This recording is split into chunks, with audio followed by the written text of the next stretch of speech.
o dia em que o mar superou barreiras e invadiu cidades, arrastando carros, barcos e cidades totalmente tomadas pelas águas, fazendo várias famílias estarem em abrigos provisórios e o número de descoberta de vítimas mortais quase não parava. Essa foi a maior catástrofe enfrentada pelo Japão desde as bombas atômicas lançadas sobre Hiroshima e Nagasaki, em 1945.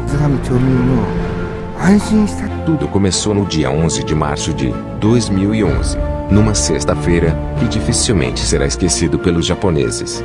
Às 14h46, horário local, num ponto do Oceano Pacífico a 130 quilômetros ao leste da cidade de Sendai, um terremoto não apenas sacudiu como também deslocou o Japão com 9 graus de magnitude. O grande terremoto do leste do Japão, ou apenas terremoto de Tohoku, o maior já registrado no país, empurrou em 2,4 metros para leste a ilha de Honshu, a maior do Japão, no ponto exato do abalo sísmico.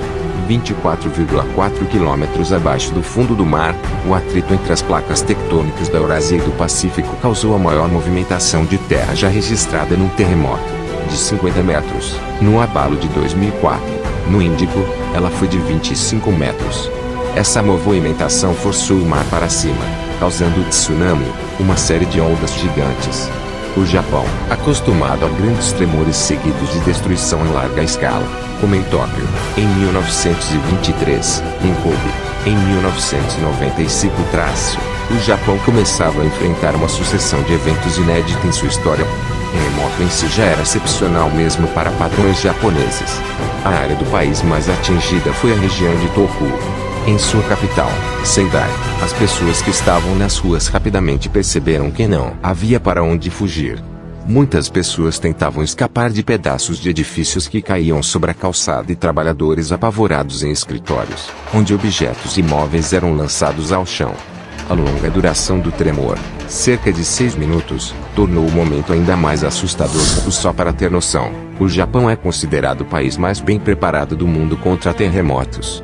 Depois da tragédia de 1923, que matou 140 mil pessoas, os edifícios japoneses passaram a ser construídos para absorver a energia de um abalo sísmico e, assim, são capazes de manter-se de pé. O processo, chamado de isolamento sísmico, envolve a presença de proteções na base das construções, como blocos de borracha e amortecedores na estrutura dos edifícios. Os avanços em tecnologia, porém, não protegem as cidades japonesas de qualquer dano, e, no caso do terremoto de Tohoku, eles foram muitos e de grande alcance. Houve destruição na capital, Tóquio, a 373 quilômetros do epicentro, onde o abalo sacudiu o Parlamento Nacional.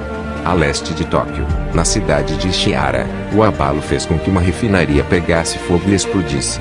Nada disso, porém, seria comparado ao que estava prestes a atingir a costa leste do país. E o Japão já conhecia muito bem os tsunamis. A palavra é japonesa, formada pela união de tsu, que significa porto, e nami, que significa onda. O Serviço Nacional Oceânico dos Estados Unidos define o fenômeno tsunami como uma série de ondas gigantes causadas por terremotos ou erupções vulcânicas. O Japão já contava com um desenvolvido sistema de alerta e rumo, ampla estrutura de proteção. Às 14h49, 3 minutos depois do terremoto, um primeiro aviso de tsunami foi disparado. Essa notificação, entretanto, subestimou o tamanho do problema.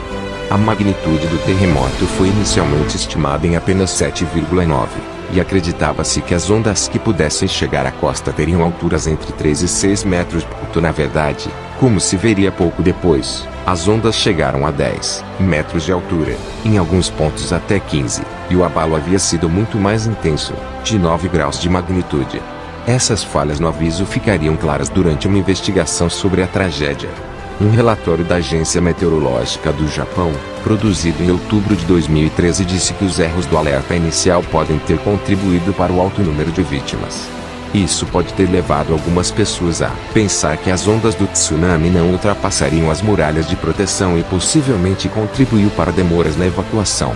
Um segundo alerta chegou a ser divulgado, às 15h10, aumentando a previsão do tamanho das ondas para até 10 metros. Nesse momento, porém, o tsunami já estava perto demais. Meia hora depois do terremoto, as ondas chegaram à costa de Tohoku e outras regiões do leste do Japão.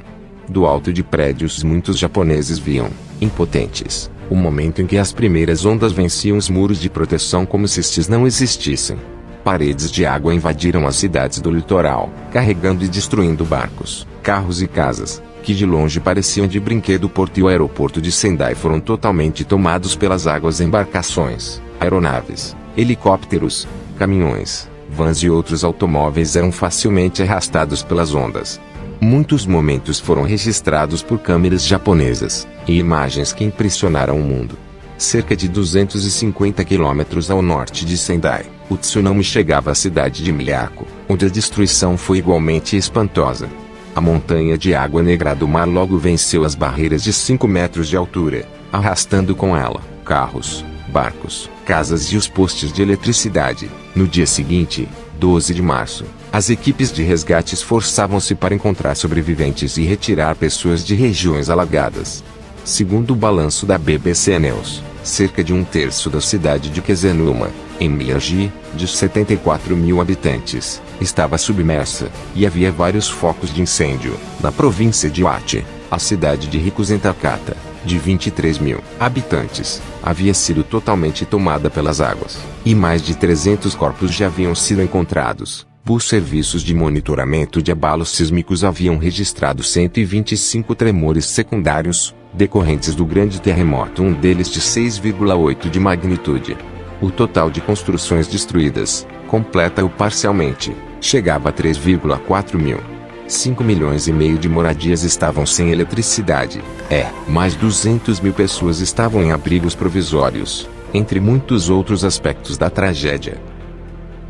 Nenhuma pessoa morreu por causa da radiação de Fukushima. Mesmo assim, o desastre custou vidas.